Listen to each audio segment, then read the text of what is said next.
suis désolé. Mais je ne veux pas être empereur. Ce n'est pas mon affaire. Je ne veux ni conquérir ni diriger personne. Je voudrais aider tout le monde dans la mesure du possible. Juifs, chrétiens, païens, blancs et noirs. Nous voudrions tous nous aider si nous le pouvions. Les êtres humains sont ainsi faits. Nous voulons donner le bonheur à notre prochain, pas lui donner le malheur. Nous ne voulons pas haïr ni humilier personne. Dans ce monde, chacun de nous a sa place et notre terre est bien assez riche. Elle peut nourrir tous les êtres humains. Nous pouvons tous avoir une vie belle et libre. Mais nous l'avons oublié. L'envie a empoisonné l'esprit des hommes, a barricadé le monde avec la haine, nous a fait sombrer dans la misère et les effusions de sang. Nous avons développé la vitesse pour nous enfermer en nous-mêmes. Les machines qui nous apportent l'abondance nous laissent dans l'insatisfaction. Notre savoir nous a fait devenir cyniques. Nous sommes inhumains à force d'intelligence. Nous ne ressentons pas assez et nous pensons beaucoup trop. Nous sommes trop mécanisés et nous manquons d'humanité. Nous sommes trop cultivés et nous manquons de tendresse et de gentillesse. Sans ces qualités humaines, la vie n'est plus que violence. Et tout est perdu. Les avions, la radio nous ont rapprochés les uns des autres. Ces inventions ne trouveront leur vrai sens que dans la bonté de l'être humain, que dans la fraternité, l'amitié et l'unité de tous les hommes. En ce moment même, ma voix atteint des millions de gens à travers le monde.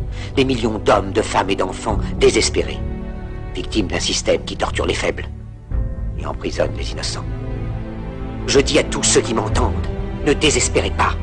Le malheur qui est sur nous n'est que le produit éphémère de l'avidité, de l'amertume de ceux qui ont peur des progrès qu'accomplit l'humanité. Mais la haine finira par disparaître, et les dictateurs mourront, et le pouvoir qu'ils avaient pris au peuple va retourner au peuple. Et tant que les hommes mourront, la liberté ne pourra pas périr. Soldats, ne vous donnez pas à ces brutes, à une minorité qui vous méprise et qui fait de vous des esclaves, en régiment toute votre vie, et qui vous dit ce qu'il faut faire et ce qu'il faut penser, qui vous dirige, vous manœuvre, se sert de vous comme chair à canon, mais qui vous traite comme du bétail.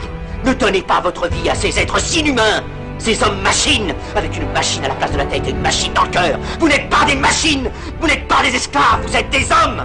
Des hommes avec tout l'amour du monde dans le cœur. Vous n'avez pas de haine, sinon pour ce qui est inhumain, ce qui n'est pas fait d'amour. Soldats, ne vous battez pas pour l'esclavage, mais pour la liberté. Il est écrit dans l'évangile selon saint Luc, le royaume de Dieu est dans l'être humain, pas dans un seul humain, ni dans un groupe d'humains, mais dans tous les humains, en vous. Vous, le peuple, qui avez le pouvoir de créer les machines, le pouvoir de créer le bonheur. Vous, le peuple, en avez le pouvoir de rendre la vie belle et libre, le pouvoir de faire de cette vie une merveilleuse aventure. Alors au nom même de la démocratie, utilisons ce pouvoir. Il faut tous nous unir. Il faut nous battre pour un monde nouveau, décent et humain, qui donnera à chacun l'occasion de travailler, qui apportera un avenir à la jeunesse et à la vieillesse la sécurité. C'est eux qui vous ont promis toutes ces choses. Pour que vous leur donniez le pouvoir, ils mentaient. Ils n'ont pas tenu leurs merveilleuses promesses. Jamais ils ne le font. Les dictateurs s'affranchissent en prenant le pouvoir, mais ils font un esclave du peuple. Alors il faut nous battre pour accomplir toutes leurs promesses. Il faut nous battre pour libérer le monde, pour renverser les frontières et les barrières raciales, pour en finir avec l'avidité, avec la haine et l'intolérance. Il faut nous battre pour construire un monde de raison, un monde où la science et le progrès mèneront tous les hommes vers le bonheur. Soldats, au nom de la démocratie, unissons-nous tous!